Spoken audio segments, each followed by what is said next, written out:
Hello everyone, आज हम cost sheet का एक ऐसा क्वेश्चन करने वाले हैं जिसमें हम valuation of closing stock of finished goods FIFO method के थ्रू करेंगे। ओके, यानी कि first in first out method के थ्रू हम closing stock of finished goods का वैल्यू कंप्यूट करेंगे। उसके बाद हम कॉस्ट शीट बनाएंगे।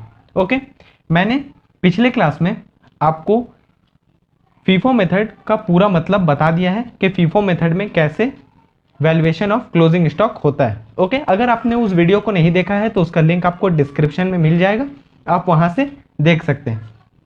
ओके, मैं इस वीडियो में आपको क्वेश्चन करा रहा हूं। ओके, अब हम क्वेश्चन की तरफ चलते हैं। आपको क्वेश्चन स्क्रीन पर नजर आ रहा होगा। Following particulars for the month of September 2009 were extracted from the records of a factory. Opening stock of finished goods 5000 units है 45,000 rupees. Purchase of raw materials 2,50,000 rupees. Carriage inward 7,100 rupees. Direct wages 1 lakh rupees.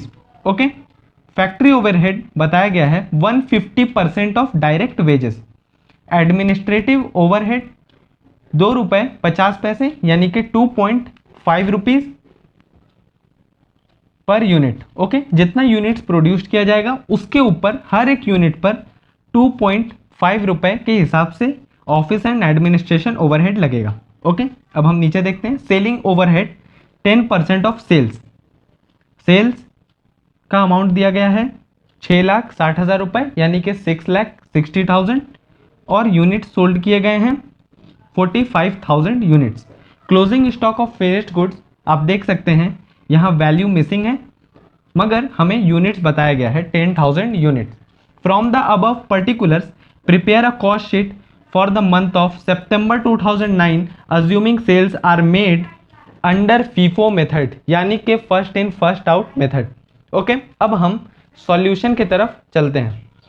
ठीक है, जैसा कि मैंने आपको format अभी तक बताया है बिल्कुल वही फॉर्मेट फॉलो किया जाएगा। ओके, वैसे ही cost sheet for the month, यहाँ पर मैंने मंथ लिख दिया है, हालांकि आप यहाँ पर लिख सकते हैं for the month of September of 2009। Okay, फिर यहाँ पर यूनिट्स प्रोड्यूस्ड जैसा कि फॉर्मेट में मैंने बताया था, और यहाँ per unit sold. Units produced यहाँ पर मैंने नहीं लिखा है क्योंकि आपको क्वेश्चन में ये अवेलेबल नहीं था, क्वेश्चन में दिया हुआ नहीं था।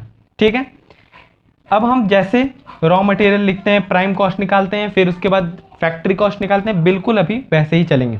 ठीक है, रॉ मटेरियल कंज्यूम्ड मैंने लिखा, फिर परचेज ऑफ रॉ मटेरियल लिखा 2,50,000 रुपीज, और यहाँ पर आपको opening stock of raw material, closing stock of raw material ये कुछ नहीं दिया हुआ था, ये सारे इंफॉर्मेशन, तो सिर्फ आप यही लेंगे और फिर इसमें ऐड करेंगे कैरेज इनवर्ड्स 7,100 रुपीज। ओके, इन दोनों को ऐड किया 2,57,100 रुपीज मेरा आ गया रॉ मटेरियल कंज्यूम्ड।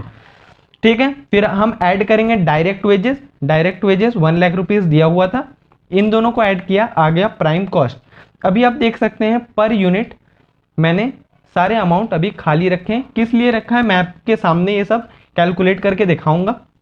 अभी जो बेसिक कैलकुलेशन है, जो आपको आता है, जो मैंने पहले भी सिखा रखा है, वो आप पहले देख लें।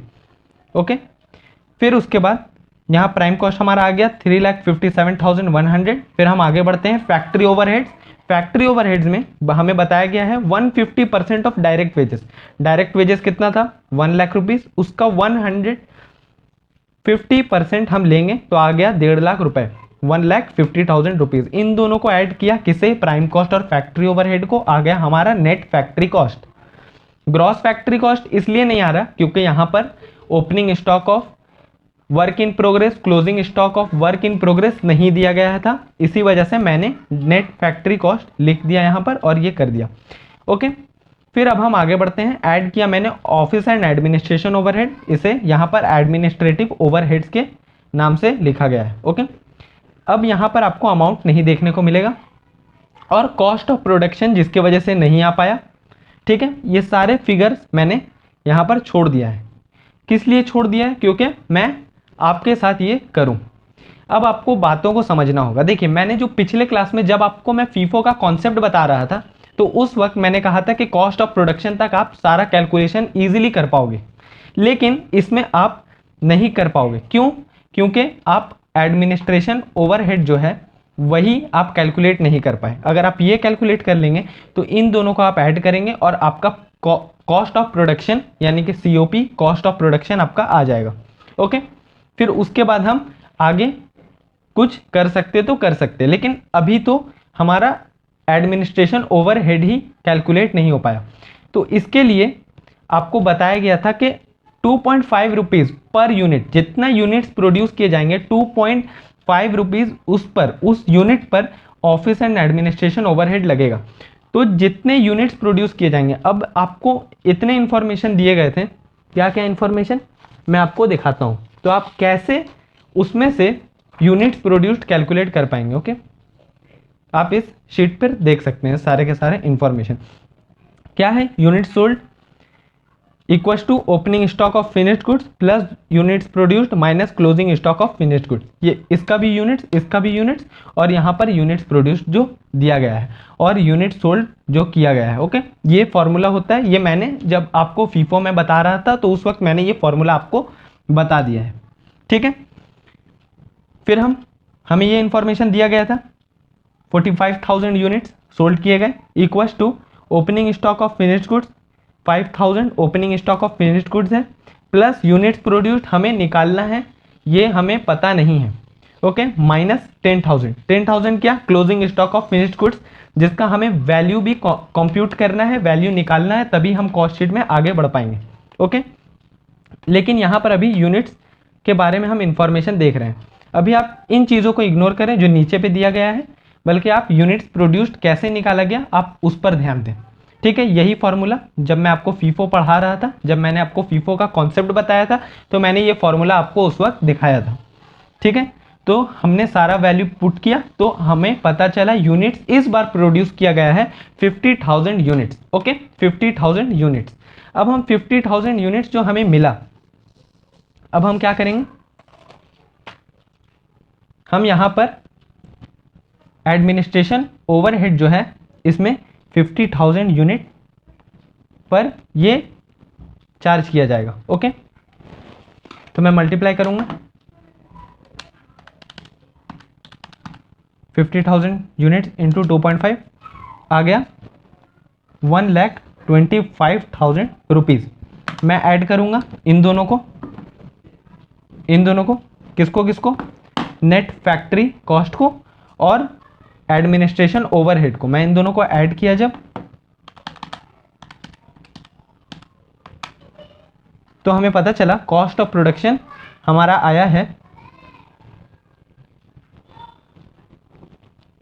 6,32,100 रुपीज़। ओके, आप देख सकते हैं। ठीक है, यही आया है। अब मैं आपको बताता हूं कि अब हमें क्या करना है। यहां तक इजीली आप देखेंगे तो निकल भी गया, जैसा कि मैंने पिछले वीडियो में बताया था। ठीक है, यहां तक आपने निकाल लेना है सारा चीज़। फिर उसके बाद हम जब आगे बढ़ेंगे तो हमें पता चलेगा opening stock of finished goods question में दिया हुआ है, आपको इसमें कोई छेड़छाड़ नहीं करना है। साथ ही साथ आपको यूनिट्स भी बताया रहेगा। मेन मसला यानी कि मेन प्रॉब्लम कहाँ आता है? Closing stock of finished goods के बारे में, इसके वैल्यू को निकालने में, इसके वैल्यूएशन में। और यहाँ पर हम फॉलो क्या कर रहे हैं? First in first out method, जैसा कि हमें क्वेश्चन में बताया गया था। तो फिर मैं आपको उसी शीट पर लेकर चलता हूँ। तो ये इंफॉर्मेशन ऊपर का आपको पहले भी काम आ चुका है। कब? जब आप ऑफिस एंड एडमिनिस्ट्रेशन ओवरहेड का अमाउंट कंप्यूट कर रहे थे और इन दोनों को ऐड करके कॉस्ट ऑफ प्रोडक्शन आ गया। ओके, अब आप इससे ही आगे बढ़ेंगे और यहाँ पर आप देख सकते हैं cost of closing stock of finished goods, और मैंने इसका यहाँ फॉर्मूला लिखा है cost of production of current year. यहाँ पर मंथ के बारे में बात चल रहा है तो आप यहाँ पर मंथ समझ सकते हैं, तो आप टोटल कॉस्ट ऑफ प्रोडक्शन भी यहाँ फॉर्मूला में लिख दें तो कोई उसमें बात नहीं है। डिवाइड बाय यूनिट्स प्रोड्यूस्ड, कितना यूनिट्स प्रोड्यूस किया गया, तो ये आप देख सकते हैं यूनिट्स यही प्रोड्यूस किया गया, into closing stock of finished goods का यूनिट्स, ये आपको क्वेश्चन में अवेलेबल था। ठीक है, यहाँ पर भी आप देख सकते हैं यही वाला यूनिट्स होगा। ठीक है, और इसका ही हमें वैल्यू निकालना है। कॉस्ट ऑफ प्रोडक्शन ये कहाँ से आया? ये आया यहाँ से, ओके 6,32,100 रुपीज़ डिवाइड बाई जितना यूनिट्स प्रोड्यूस किया गया, ये आप देख सकते हैं डिवाइड किया into 10,000 units closing stock of finished goods रहा, तो कितना अमाउंट आया हमारा 1,26,420 रुपीज़। ओके, अब हम यहाँ से ये लेकर जाएंगे यहाँ पर, ठीक है, और इसे हम लेस करेंगे, इन दोनों को ऐड करके हम इसे लेस करेंगे।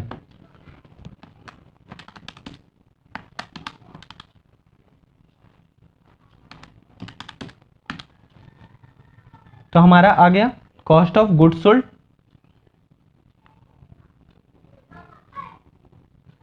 ठीक है, और यहां पर आप देखे होंगे कि सेलिंग ओवरहेड जो है वो आपको 10% ऑफ सेल्स लिखा गया था क्वेश्चन में। अगर आपने क्वेश्चन सही से नहीं देखा है तो आप बैक करके फिर से आप क्वेश्चन देख सकते हैं, ठीक है। तो इसका 10% आया, सेल्स जो अमाउंट था उसका 10% है 66,000 रुपीज़। ओके, मैं इन दोनों को ऐड करूंगा तो हमारा कॉस्ट ऑफ सेल्स आया है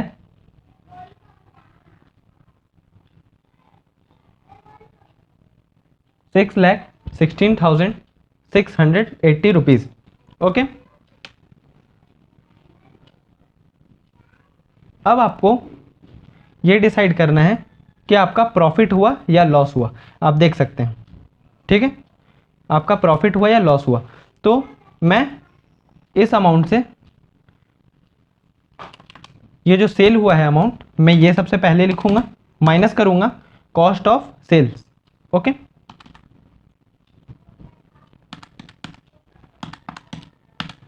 तो हमारा ये है प्रॉफिट। ओके, अगर ये माइनस में होता तो वो लॉस होता, ठीक है। तो हम यहां पर ऐसे लिखेंगे, ऐड प्रॉफिट बैलेंसिंग फिगर, जो आपका अमाउंट आएगा आप ऐसे लिख सकते हैं, ठीक है। और यहां पर जो पर यूनिट है यह हम ऐसे समझ सकते हैं कि यूनिट्स जो प्रोड्यूस, जो उस वक्त मैंने दिखाया वो था 50,000 यूनिट्स, ठीक है। मैंने यहां लिख दिया 50,000 यूनिट्स, और इन तमाम अमाउंट्स को एक एक करके इस यूनिट से हम डिवाइड कर करके लिख सकते हैं। ओके, मैं आपको फिर भी दिखा देता हूं।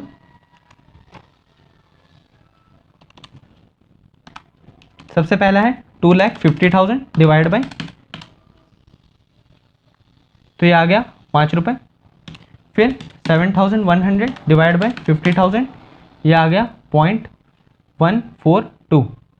ओके, इन दोनों को ऐड किया, आप इन दोनों को ऐड करके भी लिख सकते हैं या फिर आप डायरेक्टली इस अमाउंट को डिवाइड करके भी आप 50,000 कर सकते हैं। तो ये आप ऐसे कैलकुलेट कर सकते हैं। ओके, ऐसे ही आप इससे इसको भी डिवाइड करेंगे। ओके, ये क्या है डायरेक्ट वेजेस, तो आपको अमाउंट पता चल जाएगा। अब यहाँ पर, यहाँ से लेकर के यहाँ तक कॉस्ट ऑफ प्रोडक्शन तक जितने भी अमाउंट हैं उसे आपको इससे डिवाइड करना होगा इंडिविजुअली। हर एक अमाउंट को लेकर इससे आप डिवाइड कर सकते हैं, आपको कॉस्ट पर यूनिट पता चल जाएगा। कहाँ तक? सिर्फ कॉस्ट ऑफ प्रोडक्शन तक। लेकिन कॉस्ट ऑफ प्रोडक्शन के बाद यहाँ पर जो opening stock of finished goods दिया गया है, ये opening stock of finished goods का यूनिट्स अलग से आपको दिया गया था क्वेश्चन में, आप उससे इसे डिवाइड करके यहाँ लिखेंगे। फिर closing stock of finished goods का क्या रेट होगा ये आप समझ सकते हैं यहाँ से। ओके, यहाँ से मैं आपको फिर से दिखा देता हूँ। ये आपने जो अमाउंट लिया इसे डिवाइड किया। ओके, तो ये जो अमाउंट है 50,000, आप इससे रेट पता लगा सकते हैं। क्या होगा रेट, मैं आपको दिखा देता हूं।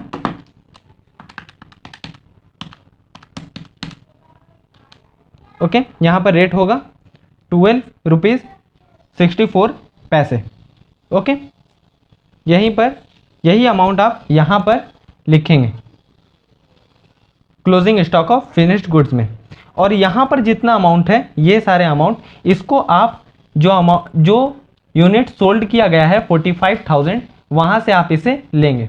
ओके, ये और ये, ठीक है। प्रॉफिट भी जो है वो यूनिट्स जो सोल्ड हुआ है उससे डिवाइड किया जाता है, ना कि जो यूनिट्स प्रोड्यूस्ड हुआ है उससे। ओके, मैं उम्मीद करता हूं आपको फीफो मेथड और ये वाला जो क्वेश्चन मैंने कराया ये आपको समझ में आया होगा बहुत अच्छे से। मैंने फीफो मेथड को 2 वीडियोस में किया है, एक वीडियो में मैंने कॉन्सेप्ट बताया और दूसरे वीडियो में मैंने क्वेश्चन कराया। ओके, क्योंकि ये वीडियो यानी कि ये क्वेश्चन जो है ये बहुत इंपॉर्टेंट है और फीफो मेथड भी हर एक एग्जाम के लिए बहुत ज़्यादा इंपॉर्टेंट क्वेश्चन होता है। ओके, आज के वीडियो में इतना ही। अब मैं नेक्स्ट वीडियो में मिलता हूं आपको लीफो मेथड के साथ, ठीक है। Thank you.